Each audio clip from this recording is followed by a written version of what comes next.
गरीब बहू का जादुई घास का एसी का कमाल। छोटे गर्मियों से में गांव में सरिता अपनी बहू और अपने गरीब परिवार के साथ रह रही थी।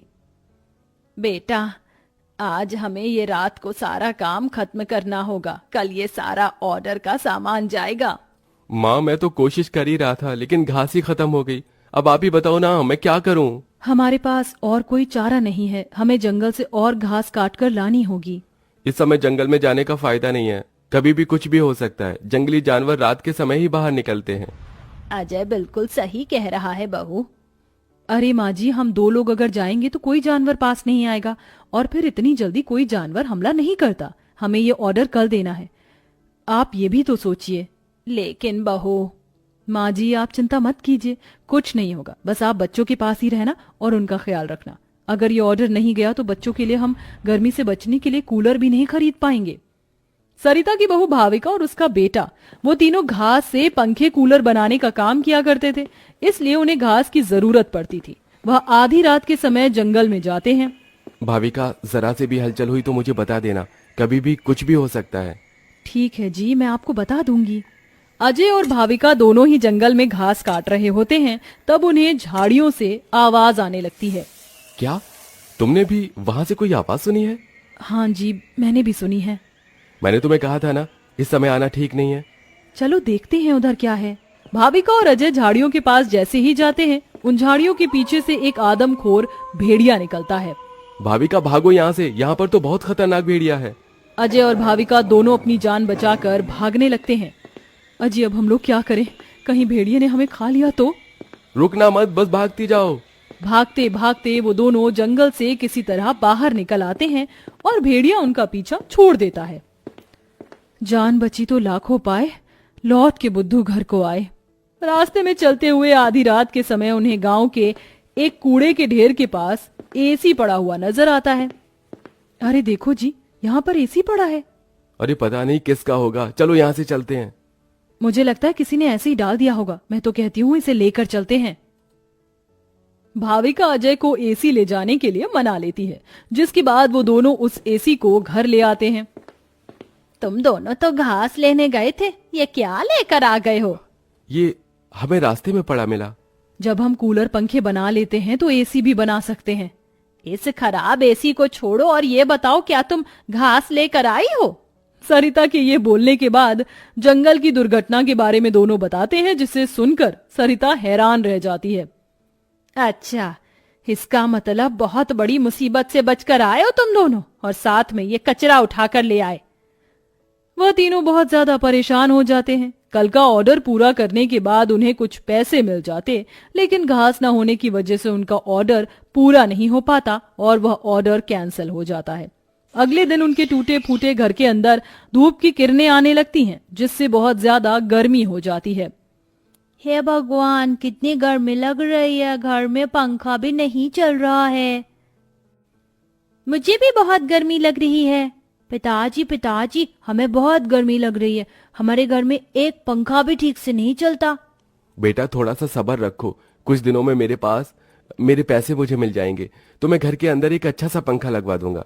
हमारा वो ऑर्डर तो कैंसिल हो गया, लेकिन सुबह में घास ले आई थी मैं। चलिए गांव वालों के कूलर और पंखे में घास लगा देते हैं, उससे कुछ तो पैसे आएंगे। हाँ, तुमने सही कहा। भाविका और अजय दोनों मिलकर पुराने कूलरों के अंदर घास लगा रहे होते हैं, और यहाँ घर में राजू दिशा गर्मी से परेशान हो रहे होते हैं। काश कि हमारे घर में भी कोई एसी होता। तभी दिशा की नजर उसके पिता के लाए हुए एसी के ऊपर पड़ती है। अरे राजू, जरा इसे देखो, लगता है पिताजी हमारे लिए एसी लेकर आए हैं, पर उन्होंने ये एसी अभी तक क्यों नहीं लगाया?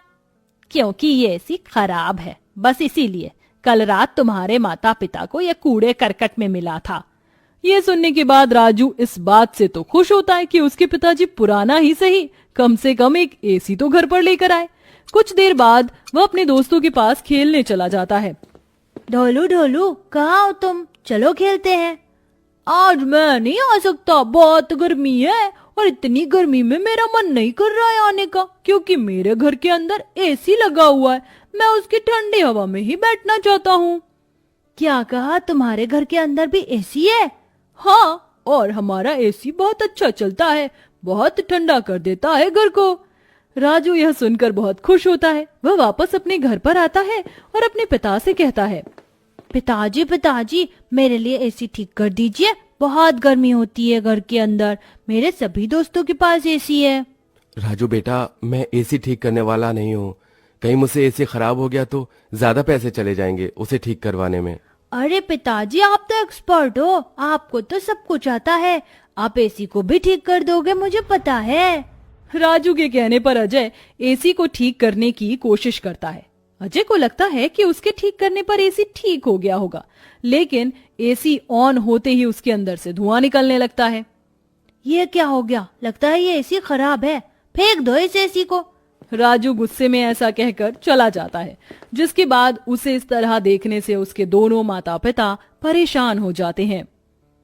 हमें हमारे बेटे के लिए एक एसी तो बनाना चाहिए।